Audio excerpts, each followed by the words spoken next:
Hello everybody, I'm Jose Gardner with Long Range Only, and today we're going to start our new video series, How to Get Into PRS Style Shooting.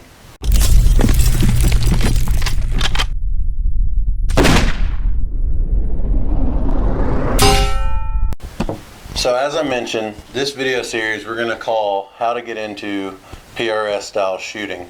Today's episode I'd like to just refer to as the bare essentials. What do I need to know? How do I get into it? What do I really need to get started? As we know, PRS stands for Precision Rifle Series, and it's really more of an adjective for a style of shooting, kind of a tactical, odd positions, less than ideal conditions, under time pressure really in most scenarios. But it's a discipline that's growing just in leaps and bounds. All the new technologies and gear are growing just due to demand. Shooters pick it up every day. Competitions are getting bigger. We have more competitions than we've ever had before. And it's really an area that's kind of just picked up by just getting out and doing it, or watching your buddies, or just getting the right in.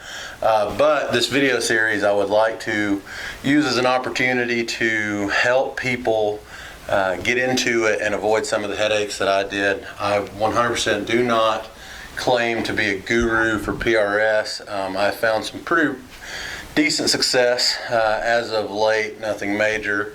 Got my first win recently at a club match, just doing better every now and then. But what I do promise you is that I've spent a lot of time, a lot of money, a lot of effort into getting better, and I would like to help grow the sport and help alleviate some of the headaches that I've experienced for other people. So I guess the first question we'll address is just, how the heck do I get started in this sport, right? So a lot of people see a rifle like sitting here before you, probably a pretty pricey spend for a lot of people to start. And quite frankly, you don't need it. You especially don't need it to start out, right? So my number one tip is don't go blowing a lot of money. I see a lot of people, and if you've got it, I'm not one to tell a man how to spend his money, but I'll definitely be willing to give you some advice. But you see people that show up their first event and they went and bought some, high dollar off the shelf rifle, and they're shooting high dollar glass that they have no idea why they bought it, if the reticle's the right fit, if it's the right kind of scope. But they were under the impression they needed to spend that money, and that's really not the case. So if I can, I'll pull up a picture here for you of what my first gun was. When I first shot, I was running a Remington 700 SPS Tactical in 308, factory Hornady match ammo. Not even a magazine. I was hand loading after the third round, and that's how I got started. I didn't have to spend a lot of money. My first shooting bag was, thanks to the advice of a friend, an old Walmart Field Line backpack stuffed with some ski gear. You don't got to start spending a lot of money, but one thing that you do have to do is get involved. So when I tell people, they're like, how do I want to get started? I'll make you two suggestions. One, I highly suggest to just get out there and shoot it. Go shoot your first match, pick a local match, and don't show up with the intention to win. Show up and try your hardest, but show up with a realistic expectation that you just paid the $15 entry fee, the $30 entry fee to be the cheapest, best lesson of your life. To get out there, feel the heartaches. I can still remember my first shoot. I had one stage out of 6 that I had probably the second highest score in the match on. And that one stage was over half my points for the day. But what did I learn? I learned how hard the other stages was, and that one stage was just a bit of confidence for me to go into and realize, hey, I may have a knack for some part of this. But what did I do? I got out there and shot, right? So I hear a lot of people, they're intimidated. I don't have the right rifle. I don't want to get out there and look silly. The people might judge me, whatever that may be. If you want to get into the sport, go out there and shoot it. But okay, I get it. It might be a little bit intimidating. There's another thing. Matches, have no problem with spectators. Most matches are in dire need of ROs, i.e. a range officer. Basically what you do, you stand at a stage, you learn the rules for that one stage, you make sure everybody follows the rules, you spot for them, and you keep the score. And that's an immense help to a match director. Most of the time, if you're an RO, it usually leads to a free match at that same location down the road. So there is some perks, you know, some paybacks there. But it's an incredible learning experience, right? So I'll give you a personal example. I'd been shooting I'd probably shot 12 local matches, 15 local matches so far. And I volunteered to RO a national match. So 2-day match, Mile High Shootout in Craig, Colorado. There were 115 shooters that I watched shoot the same stage under 2 different restrictions for over 2 days. And I watched some of the best shooters in the world and some new shooters shoot that stage about 115 different ways. And it was so neat to see how people approach things differently, right? But it was a great learning experience. Now, if I had decided to do that for my very first match and go RO a match before I ever bought anything, decided to shoot anything, I can only imagine that would have helped me tremendously, just to watch all the different ways that people approach our weird positions, the weird stages, etc. But ROing is one. But getting back to shooting, I just want to address probably the most common excuse is just people are intimidated. Like, you know, I don't want to get out there and look like a fool, look like a newbie. People are going to get, you know, annoyed at me, angry, whatever. Our community is I've found to be the most helpful community as far as competition I've ever been a part of. As far as even the guy next to you, he wants to see you succeed, right? So if I'm in a squad and I think I may have a legitimate chance of winning, and the guy next to me, I believe, might beat me, yes, there's that little inner part of competition that says, you know, maybe I'm going to hold my cards tight. But most likely that's not the case. However, the moment I see somebody struggle for even a second, all I want is for that person to be successful. And that's pretty much any veteran shooter that you're going to run into at these matches. I will lend anybody any gear I have. I literally say, what's mine is yours, take it, just make sure you put it back. And what's even better is we have such a supportive core of businesses in our sport. For instance, at our local match, I shoot the Pikes Peak Precision Rifle match every chance I get down in Colorado Springs, Colorado. And we have some local businesses that have donated bags. We have Armageddon Gear, Bison Tactical, Trowel Bags, who have all donated bags for the sole purpose of allowing new shooters to come out and borrow their stuff, right? So, and make more informed decisions, which is what I'm hoping this series will help with. So, you know, I really encourage you to get out, and that's really the best way to get started, is just to go and shoot. So let's talk about, if you ask me, what is it you need for your first match? What do I consider a must? First off, I would say a rifle that you're familiar with and that you trust. What do I mean by that? Get a rifle that you've spent some time behind, you're comfortable with the trigger, you're comfortable with the way the bolt runs, everything that you like. If it's not comfortable, you're going to just already have a rough day, right? And that doesn't mean some fancy rifle sitting like this. I loved the feel of that Hogue stock on that Remington. I felt like I could shoot it just fine at the time. Yes, there was room to improve, but that's what I felt like, right? But get a gun that you're comfortable with. You don't need a detachable magazine.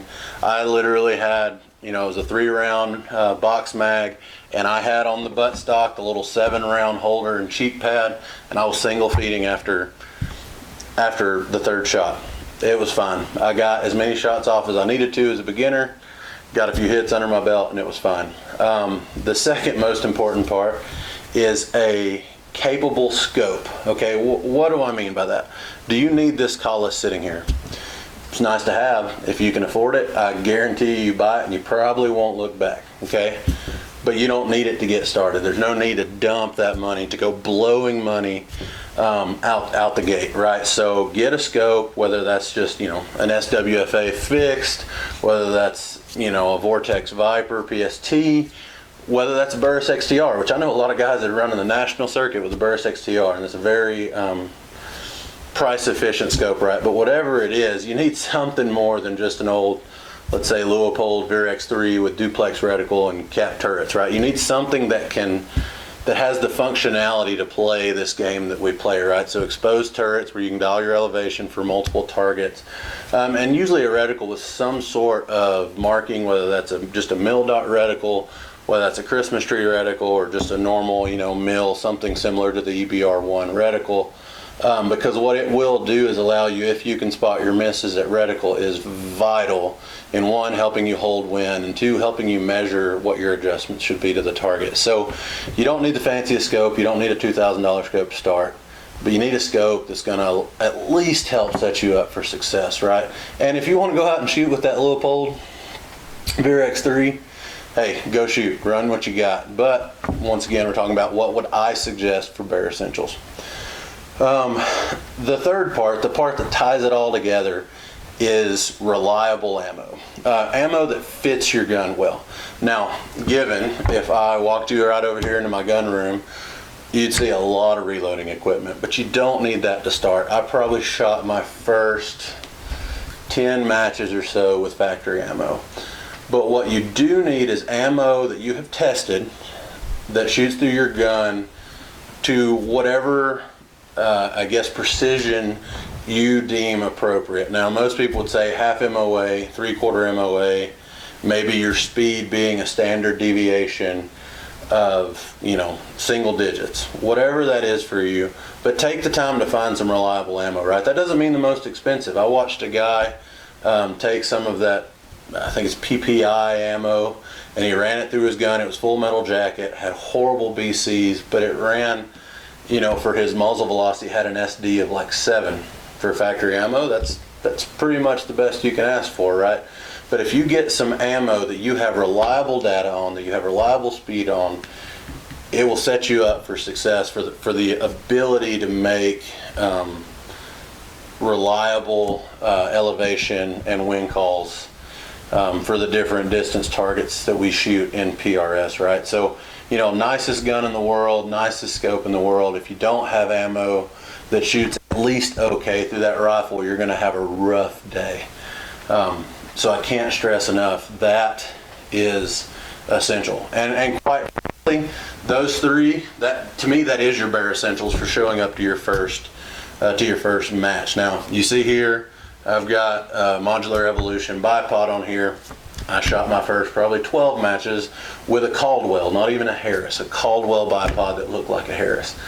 A bipod helps a lot. You will shoot a lot from prone. Probably a lot of your matches are probably at least half to 70% prone.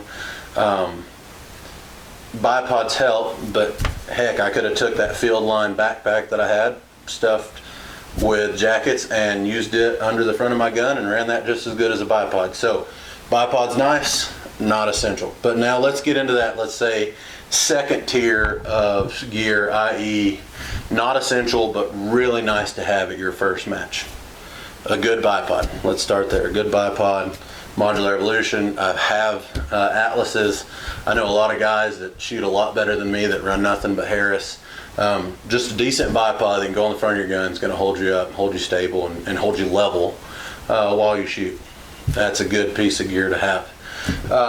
One common question that we get asked, especially at least within our local club, I see it probably once a month. Some guy gets on there and goes, how do I make my best, what bag do I buy, or how do I make a decision on bags? Once again, I mentioned our community is incredibly helpful. Love to see people succeed. And frankly, having a good bag is nice, but I ran that backpack forever. And so many people saw that bag, laughed, and offered me their awesome bags. And I got to make, by the time it was time for me to, I decided, okay, I'm getting into this. I need bags. Let's spend some money. I had made an educated decision, and I highly encourage you, if you're just getting started, show up, let people know you're new, be humble. And don't be scared to ask for gear, right? To ask to borrow gear. Say, hey, that looks neat. Can I try it? How would you recommend I use this? People are going to be helpful.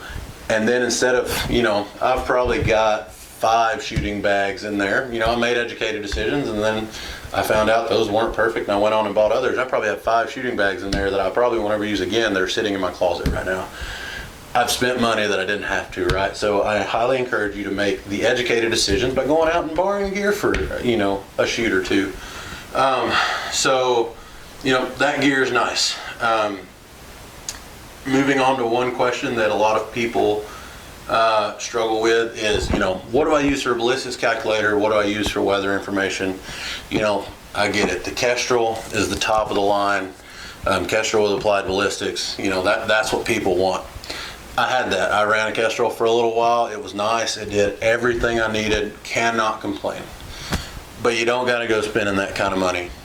I actually went away from the Kestrel to go back to a more price-effective option, and that would be I'm running an app on my phone called Ballistics Arc. Now, there's plenty of apps out there that I would suggest. The top 2 probably being Ballistics Arc and Shooter. I think I paid $15 for the pro version of Ballistics Arc, and it syncs very well with this Weather Flow weather meter. This, I think normal price on this is $80. I got it on sale for $30. It Bluetooths to my phone. It gives me barometric pressure, temperature. I can use it for wind speed. It does everything that I need it to give me reliable weather or atmosphere data, if you will.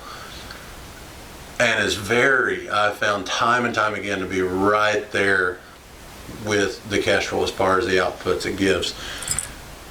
It works for me. I'm starting to shoot national matches. I shoot probably 1 to 2 local matches a month, and this is all I use. I don't, as you see in front of you, I'm not shy about spending money on what I believe is necessary, and I actually went away from the Kestrel to go to this. If you want the Kestrel, if you like the Kestrel, 100% go get it. But there are other options. That's what I'll say that about what gear is necessary. So next, one little thing that I think a lot of times gets overlooked, and that's a way to be able to find your data or have your data in front of you while you're shooting. I still actually have my data card here. Forgive the horrendous handwriting that I have here on it, but this is from my last stage from a shoot this previous Saturday. It velcros to the side of my rifle. I can use it, have it set right in front of me where I can see it just like that. This is not actually a Sidewinder, but I highly suggest the Sidewinder by Sidewinder Industries, Marcus Blanchard. It's actually my preferred dope system. But some people, once again, we talk about keeping it cheap, not this expensive. I want to say maybe $25-30, but I've also seen a lot of people, actually my shooting partner, he runs just the quarterback play wristband that people use in high school.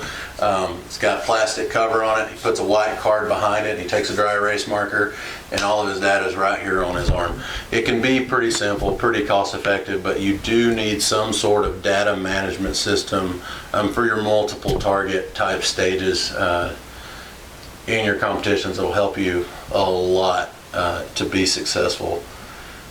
What else do we got? So, if we move on to bags. Okay, so what bags do you use? I'm currently running a tactical letter by Bison Tactical. If I had to pick one bag to run forever, this would be it. I can use it as a rear bag. I can use it as weight on my gun. Most importantly, I use it for different obstacles, as shown here. Different barricades where it makes just one heck of a stable shooting position. Really versatile bag. I do not go to the range or to a competition without it. What other bags do I use? So I'm currently running bags by Trowel. I use a rear bag, what he calls his smaller rear bag. As you can see, pretty small. You can use this to run barricades, but like I said, I really just mainly use it as a rear bag. And then I have a positional bag. I know everybody jokes like, oh, are you the Michelin Man? You see guys that just show up and it looks like they pulled every pillow off their bed. But a couple of good bags. These are the 3 bags I usually run. This is the Trowel positional bag. It's actually a newer version, a larger version of his positional bag. used for when you need to fill the space between your knee and arm, when you're in a high kneeling position, when you're on natural terrain and you're shooting off rocks and need to help get that good rear solid position. It really goes a long way. Besides that, I try not to be, too bogged down, but these are definitely 3 bags that I use for the majority of my competitions these days. Let's get to my setup. So what do you see here sitting in front of you? This is, if you upgrade, like I said, I had that Remington, I upgraded to a semi-custom Tikka in 308, and then finally I did make the upgrade to what you see before you now. And I think this is a good segue to talk about how you choose to upgrade gear or when. So, as I mentioned earlier, I'm never going to tell anyone how to spend their money. I will advise you, right? And one saying I've come to live by is buy once, cry once. What do I mean by that? If it's something, if at the point you're serious about this, buy the best items you can to provide the most return on investment, if you will, right? So, if you think your stock is lacking, you can upgrade a little bit, and if that's all you can afford and it improves your game and you think the return on investment's worth it, that's fine, upgrade a little bit. Let's say you go from factory to, a Stockies or HS Precision. Okay, sweet. But then down the road, you're still not quite satisfied and you want to upgrade. Let's say you want to stay in the traditional stock, you want to go to a Manners. That's fine, that's good, do that. But when you really look back, could you have upgraded directly to the Manners? And that's where we say buy once, cry once. Rather than spend some money, sell it at a loss, and spend more money, could you have avoided that pain and went straight to what you knew you needed? But once again, that's only upgrade to as serious as you're willing to be, right? So where I sit here now is a Defiance Deviant Action 6mm BR chambering in a Excalibur barrel, 26 inches M24 profile, PVA Jet Blast muzzle brake. The MPA comp chassis, as you can see, pretty nice little Cerakote job there. Modular Evolution bipod. I am running the Huber 2-stage trigger. Burris rings right now, the Burris XTR signature rings, and then the Collis 624i scope with an AMR reticle.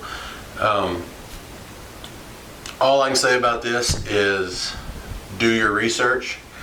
That's a lot of money sitting before you that it's hard to jump off that bridge if you're not sure you're serious. Unfortunately, a couple of these items I did not buy once, cry once. They're kind of a second, third, or fourth evolution of my upgrades, if you will. But really, I think the strategy for improving your gear, for spending money, for buying better bags, buying a Kestrel, upgrading your bipod, buying a tripod for rear support, really just comes down to, keep in mind, buy one, cry once, but only spend as much money as you believe you are serious, right? If you're going to be a 1 week in a month, no national matches, is it worth buying a $2,000 scope? If you have the money, go for it. If you don't have the money and you want to go out there and have a good time, buy a mid-grade scope. It's fine, no big deal. A lot of people win with mid-grade scopes.